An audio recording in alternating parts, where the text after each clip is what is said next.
Hello everyone, welcome back to my daily cooking blogs. ತುಂಬ ದಿನದಿಂದ ಮನೆಯಲ್ಲಿ ಐಸ್ ಕ್ರೀಮ್ ಮಾಡೋಣ ಅಂತ ಅಂದ್ಬಿಟ್ಟು ವಿಪ್ಪಿಂಗ್ ಕ್ರೀಮ್ನ ತಂದು ಇಟ್ಕೊಂಡಿದ್ದೆ.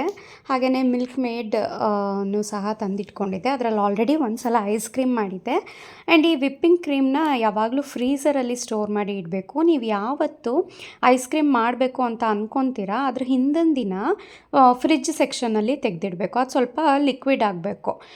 ಒಂದು 12 to 24 ಅವರ್ಸ್ ನೀವು ಫ್ರಿಡ್ಜ್ ಸೆಕ್ಷನ್ನಲ್ಲಿ ಇಡಬೇಕು ಫ್ರೀಝರಿಂದ. ಆವಾಗ ಈ ರೀತಿ ಲಿಕ್ವಿಡ್ ಥರ ಆಗಿರುತ್ತೆ.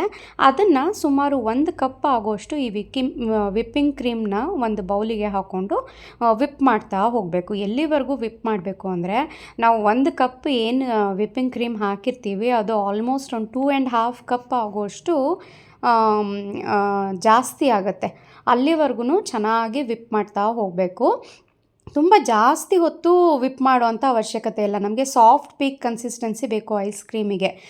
ತುಂಬ ಸ್ಟಿಫ್ ಪೀಕ್ ಬೇಕು ಅಂತ ಅಂದರೆ ಇದೇ ವಿಪ್ಪಿಂಗ್ ಕ್ರೀಮ್ನ ನೀವು ಕೋಲ್ಡ್ ಕೇಕ್ಸಿಗೆಲ್ಲ ಮೇಲ್ಗಡೆ ಕ್ರೀಮ್ ಹಾಕ್ತಾರೆ ನೋಡಿ, ಆ ಹದಕ್ಕೆ ಬಂದುಬಿಡುತ್ತೆ. ಆ ಹದ ಬೇಡ. ಸೊ ತುಂಬ ಹೊತ್ತು ಏನು ಮಾಡೋವಂಥದ್ದು ಬೇಡ. ನಿಮಗೆ ಗೊತ್ತಾಗುತ್ತೆ ಅದ್ರ ಕ್ವಾಂಟಿಟಿ ಡಬಲ್ ಆಗಿದೆ ಅಂತ ಅಂದ ತಕ್ಷಣ ನೀವು ಅದನ್ನು ಸ್ಟಾಪ್ ಮಾಡಿದ್ರೆ ಆಯಿತು ವಿಪ್ ಮಾಡೋದು.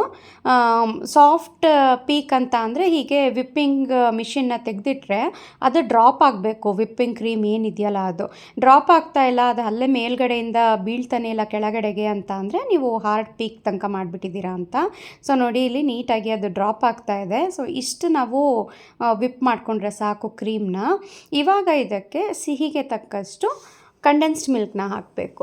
ಇದಕ್ಕೆ ಬೇಕಾಗಿರೋದು 3 ಪದಾರ್ಥ. ನಾನಿಲ್ಲಿ 1/2 ಟಿನ್ ಆಗೋಷ್ಟು ಕಂಡೆನ್ಸ್ಡ್ ಮಿಲ್ಕ್ನ ಹಾಕ್ತಾಯಿದ್ದೀನಿ. ಏಕೆಂದರೆ ಇನ್ನು 1/2 ಟಿನ್ನು ಈ ಹಿಂದೆ ಒಂದು ಐಸ್ ಕ್ರೀಮ್ನ ಇದೇ ರೀತಿ ಮಾಡಿದ್ದೆ ನಾನು. ಹಾಗಾಗಿ ಇನ್ನು 1/2 ಟಿನ್ ಮಾತ್ರ ನಾನು ಹಾಕ್ತಾಯಿದ್ದೀನಿ.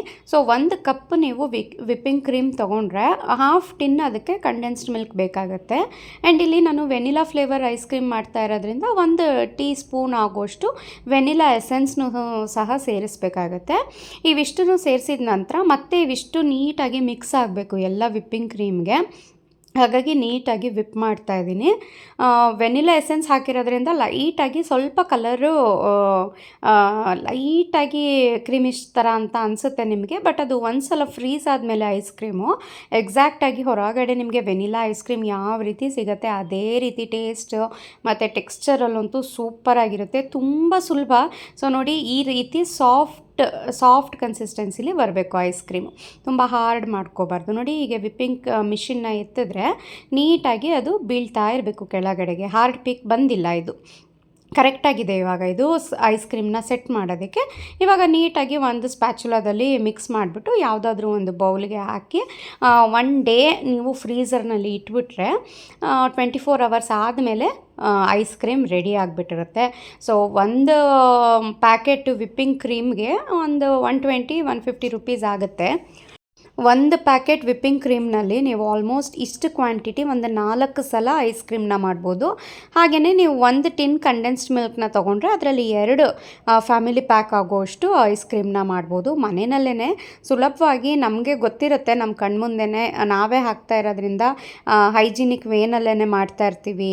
ಮಕ್ಳಿಗೂ ಸಹ ತಿನ್ನಿಸ್ಬೋದು ಅನ್ನೋದು ನಮಗೂ ಸಹ ಒಂದು ತೃಪ್ತಿ ಇರುತ್ತೆ ಅನ್ನೋ ರೀತಿಯಲ್ಲಿ ನಾನು ಇದನ್ನು ತೋರಿಸ್ಕೊಡ್ತಾ ಇದ್ದೀನಿ. ಸೊ ನೋಡಿ, ಹಿಂದಿನ ದಿನ ನಾನು ಸೇಮ್ ಮೆಥಡ್ನಲ್ಲಿ ಐಸ್ ಕ್ರೀಮ್ನ ಮಾಡಿ ಸ್ಟೋರ್ ಮಾಡಿ ಇಟ್ಟಿದ್ದೆ. ಅದು ಇವಾಗ ಫ್ರೀಸ್ ಆಗಿದೆ. ಇದನ್ನು ಐಸ್ ಕ್ರೀಮ್ನ ಸ್ಕೂಪ್ ಮಾಡ್ತಾ ಇದ್ದೀನಿ. ನೋಡಿ ಎಷ್ಟು ಚೆನ್ನಾಗಿ ಬಂದಿದೆ. ಹೊರಗಡೆ family pack vanilla ice cream ಯಾವ ರೀತಿ ತೊಗೊತೀವಿ ನೋಡಿ ಅದೇ ರೀತಿ ಟೆಕ್ಸ್ಚರ್ ಆಗಿರ್ಬೋದು, ಟೇಸ್ಟ್ ಆಗಿರ್ಬೋದು ಪರ್ಫೆಕ್ಟಾಗಿ ಬಂದಿದೆ. ಕೋನ್ ಇದ್ರೆ ಮನೆಯಲ್ಲಿ ಕೋನಿಗೆ ಮಾಡಿಕೊಡಿ, ಮಕ್ಳಿಗೆ ಸಖತ್ ಇಷ್ಟಪಡ್ತಾರೆ. ಹಾಗೆಯೇ ಇದ್ರ ಮೇಲೆ ಬೇಕಾದ್ರೆ ನೀವು ಟೂಟಿ ಫ್ರೂಟಿ ಇದ್ದರೆ ಟೂಟಿ ಫ್ರೂಟಿನ ಸ್ಪ್ರಿಂಕಲ್ ಮಾಡಿ ಕೊಡ್ಬೋದು. ಇಲ್ಲ ರೋಸ್ಟೆಡ್ ನಟ್ಸನ್ನ ಸಣ್ಣದಾಗಿ ಚಾಪ್ ಮಾಡಿಬಿಟ್ಟು ಅದನ್ನು ಸಹ ಹಾಕಿ ರೋಸ್ಟೆಡ್ ನಟ್ಸ್ ಐಸ್ ಕ್ರೀಮ್ ಥರ ಮಾಡ್ಬೋದು. ಬೇಸಿಕ್ ಒಂದು ವೆನಿಲಾ ಐಸ್ ಕ್ರೀಮ್ ಬೇಸ್ ನಿಮಗೆ ಗೊತ್ತಾಯಿತು ಅಂತ ಅಂದರೆ ಯಾವುದೇ ಐಸ್ ಕ್ರೀಮ್ ಬೇಕಾದ್ರೂ ಮಾಡ್ಬೋದು. ಹಾಗೆಯೇ ಮನೆಯಲ್ಲಿ ಚಾಕ್ಲೇಟ್ ಬೇಸ್ ಸಹ ಇದೆ. ನೆಕ್ಸ್ಟ್ ಬೇಕು ಅಂತ ಅಂದರೆ ಇದರಲ್ಲಿ ಚಾಕ್ಲೇಟ್ ಐಸ್ ಕ್ರೀಮ್ ಹೇಗೆ ಮಾಡೋದು ಅನ್ನೋದನ್ನು ಸಹ ಹೇಳ್ಕೊಡ್ತೀನಿ. ಹಾಗೆ ನೆಕ್ಸ್ಟ್ ವಿಡಿಯೋದಲ್ಲಿ ಈ ಮನೆಯಲ್ಲೇ ಮಾಡಿರೋವಂಥ ವೆನಿಲಾ ಐಸ್ ಕ್ರೀಮ್ನ ಉಪಯೋಗಿಸ್ಕೊಂಡು, ಹಾಗೆ ನಮ್ಮಲ್ಲೇ ರೆಡಿ ಆಗುವಂಥ ರಾಗಿ ಚೊಕೊಮಾಲ್ಟ್ನ ಉಪಯೋಗಿಸ್ಕೊಂಡು ರಾಗಿ ಮಿಲ್ಕ್ ಶೇಕ್ ಹೇಗೆ ಮಾಡೋದು ಅನ್ನೋದನ್ನು ಸಹ ತೋರಿಸ್ಕೊಡ್ತೀನಿ. ಹೆಲ್ತ್ಗಂತೂ ತುಂಬಾ ಒಳ್ಳೆಯದು. ಮಕ್ಕಳಂತೂ ತುಂಬ ಇಷ್ಟಪಟ್ಟು ತಿಂತಾರೆ, ರಾಗಿ ಚೊಕೊಮಾಲ್ಟ್ನ ಕುಡಿತಾರೆ. ಹಾಗೆಯೇ ಅದನ್ನು ನೀವು ಈ ರೀತಿ ಮಿಲ್ಕ್ ಶೇಕ್ಗಳಿಗೂ ಯೂಸ್ ಮಾಡ್ಬೋದು. ಮಾಡ್ಬೋದು, ಸಕ್ಕತ್ತಾಗಿರುತ್ತೆ. ಸೊ ನೋಡಿ ನಮ್ಮಲ್ಲಿ ಹುರುಳಿ ಜಿನ್ಕ ರೆಡಿ ಆಗ್ತಾ ಇದೆ. ಬೇಗ ಬೇಗ ಆರ್ಡರ್ ಮಾಡ್ಕೊಳ್ಳಿ, ಎಲ್ಲ ಪ್ರಾಡಕ್ಟ್ಸನ್ನು ಸಹ ಅವೈಲೇಬಲ್ ಇದೆ. Thank you.